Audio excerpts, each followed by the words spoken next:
김종인 더불어민주당 비대위 대표가 대구를 찾아왔는데요. 먼저 무슨 얘기를 했는지 김종인 대표의 얘기 그리고 김부겸 후보의 얘기 직접 한번 들어보시죠. 또 우리 김부겸 의원이 태풍 선거에 당선이 돼가지고 중앙 무대에서 이 대구를 대변하는 정치인으로서 도약을 하실 수 있는 여러 가지로 좀 고민을 하고 있어요. 이걸 어떻게 처리를 할 것이냐. 매우 죄송스럽다는 말씀을 드립니다. 대표님께서 이런 전체에 대해서 유감 말씀하셨고 또 공연에 대한 각별한 그런 배려를 고민하시겠다고 하니까 네. 내가 이제 얼굴이나 한번 보게 한번 오시라고 그러세요.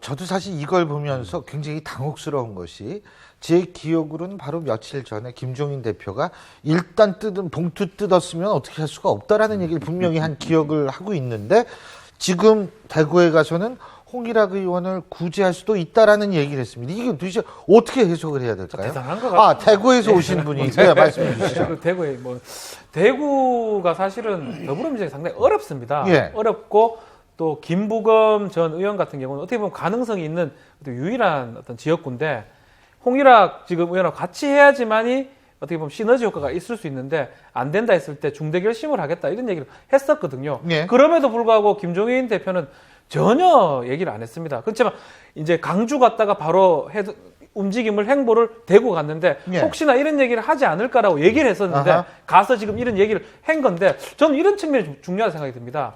문재인 대표가 만들어 놓은 이 20% 컷오프하는 이런 부분에서 완전히 전면으로 다 바꾼 게 아닌가. 앞으로 그러면 또 의정부 가가지고 또 문희상 전 대표도 또 다시 또 하고 이래 된다면 결국은 김종인 대표 이때가 했던 거는 대부분 다 잘 맞아 떨어졌는데 예. 앞으로가 이제 시험대가 아닌가. 결국 이게 문재인 대표가 만든 걸 아예 무효화시킬 가능성도 있는 거고 또 2차 컷오프 정밀심사하면서 친노 의원들의 또 어떤 그 주목될 수 있기 때문에 지금부터가 이제 김종인 대표가 리더십이 보이지 않는가 생각이 듭니다. 자, 제가 여러분한테 좀 궁금한 건 진짜 여러분 어떻게 생각하시는지 진짜 한번 손 좀 들어보세요.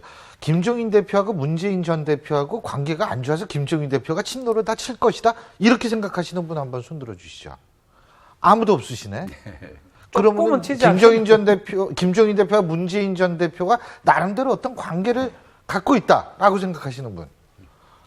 이건 네 분이 만장 관계가 있는데 예. 조금 균열 조짐이 있는 게 아닌가. 관계와 이제부터는. 균열. 어차피 이제 처음에는 이제 서로 역할론 이런 얘기를 많이 했었는데 예. 역할에 따라서 이제 행동을 하다가 어느 정도 힘을 좀 가지니까. 근데요, 제가 왜 이걸 여쭤보냐면 저희 YTN 단독으로 오늘 보도한 것이 있습니다. 김상곤 전 위원장이 광주 북구 갑에 전략공천 될 것이다. 네. 이렇게 얘기가 나온단 말이에요. 그럼 김상곤 전 위원장 같은 경우에는 사실 문재인 대표의 아주 굉장히 가까우신 분인데 이 광주 북구 갑에 전략공천을 한다.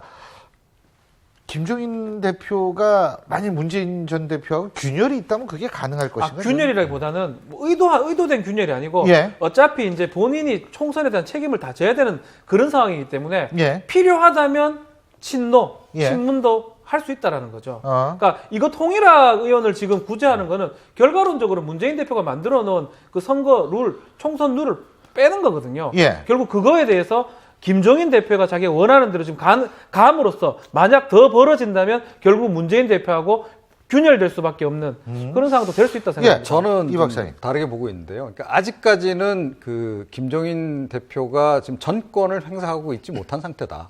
그리고 문재인 전 대표의 의지대로 아직까지는 그대로 굴러가고 있다. 그죠. 라고 저는 생각을 하거든요. 사실은 뭐 어저께 그 몇 군데 전략공천 지역도 발표도 있지 않았습니까? 그거 보게 되면 다 문재인 전 대표가 영입한 사람들 다 예, 그대로 그냥 정상적으로 다 공천을 해줬단 말이죠. 그래서 내일 이제 사실 두고 보면 알 것 같아요. 내일 이제 2차 컷오프 결과를 보게 되면 이제 이게 정말로 그 이른바 문재인 대표가 가까운 친노계 내지 친문재인계를 정리를 확실하게 하는 건지 아니면 일부만 상징적으로 정리하고 그냥 대부분 살려놓을 건지 하는 것이 이제 내일이면 확인이 될 거다라고 보고요. 예. 그런데 원래 오늘 사실 발표한다고 예. 그랬다가 이게 하루가 미뤄졌어요. 예. 그래서 그 사이에 뭔가가 지금 약간 지금 서로 의견 일치가 좀 아하. 의견 불일치 상황이 있는 거 아닌가. 예. 그러니까 김종인 대표 계속 기회는 보는 것 같아요. 예. 그러니까 어느 기회에 내가 좀 확 좀 밀어볼까 이 생각을 하는 것 같은데 아직까지는 그 단계까지는 못 나간 단계다 이렇게 예. 생각을 합니다. 예. 둘이 어느 정도 역할 분담에 대한 컨센서스는 있었다고 봅니다. 김종인 대표는 자꾸 중도 이런 쪽을 강조하면서 예. 나가 있는 산토끼를 겨누는 게 예. 있고 문재인 대표는 SNS 예. 양산에서 하면서 지지층들 결집하는 집도끼 관리 이런 측면도 있는데 김종인 대표가 제가 보기에는 어느 정도 범위를 좀 많이 좀 앞서가시는 거 아니냐. 지금 대구 가서도 홍일학 구제해준다 이런 얘기는 옛날에 문재인 대표가 그렇게까지 아끼고 아꼈던 시스템 공천 그 비법을 그냥 던진 거거든요. 그러니까 좀 많이 나간 거죠. 예. 그래서 좀 감당이 안 될 정도로 좀 많이 나간 측면이 아하. 있다. 이렇게 보기 때문에 내일 공천이 금방 말씀하신 예. 대로 굉장히 핵심이다. 아하. 예, 근데 예. 제가 보기에는 굉장히 판을 좀 크게 키울 가능성도 또 있지 않느냐 예. 이런 생각이 좀 듭니다. 그런데요. 예. 그러니까 홍일학 그 의원 구제 같은 경우에도요. 사실은 저는 그거 지금 이야기하는 거하고 실제하고는 좀 상당히 다르게 전개될 수 있다고 생각을 합니다. 그러니까 이분이 사실 오늘 굉장히 힘들게 대구까지 가신 거 아니에요? 그럼 김부겸 전 의원 같은 경우에 무슨 소식을 기다렸겠습니까? 아, 대표가 온다 그러니 당연히 홍일학 의원 구제해 줄 모양이다. 이렇게 기대하고 또 기다렸더니 오셔가지고서는 뭐 구제할 수도 있으니 좀 기다려봐라. 이 얘기를 얼굴이나 한번 보자 그러고 예, 이런 거. 그렇게 이야기를 했단 말이죠. 그러니까 제가 보기엔 이거는 결국은 구제하지 아하. 않으려는 수순으로 가는 거다. 알겠습니다. 저는 그렇게 생각합니다.